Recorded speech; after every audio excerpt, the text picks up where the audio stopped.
Een heel soort rein, maar dat kon de vleurigheid net drukken. Het startskot van Tulpenstad Dokkum 2024 is jong. Dat wat dien mij ben uit groep 7 van CBS de Ebenhaezer. Naast dat zij het startskot joegen, kregen ze ook de oranje tijd les over de natuur. Leuk, het is ook interessant om alles daarover te weten en ook hoe je het makkelijk kan planten en hoeveel het ook is.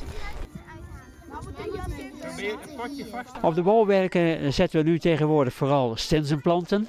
Stensenplanten omdat dat hier eigenlijk omgevingseigen planten zijn. En de bijen die hebben een voorliefde voor een bepaald soort planten. De bijen hier althans, die hier inderdaad vertoeven, hè, die hebben een voorkeur voor een bepaald soort planten. Dus wij dragen op die wijze nog meer bij aan de biodiversiteit. En daar gaat het uiteindelijk toch om. Naast dat de leerlingen les kregen, mochten zij ook de wildernis in, bepakt bij een fotocamera. Winnaar waard uiteindelijk Sipke, die het een kroepelhintje op de gevoelige plaat vastlezen koe.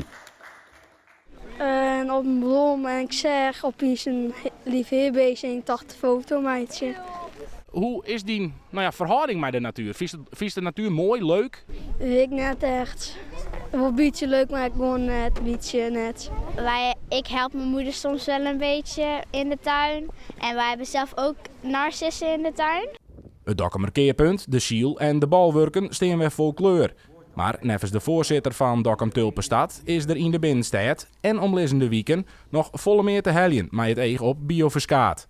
Als je kijkt naar al die stoepen, hè, en als we nou nog eens in slagen en overleg met de wijkraad Dokkum om ook die binnenstad nog meer met bloemen aan te kleden, ja, dan maken we het helemaal geweldig.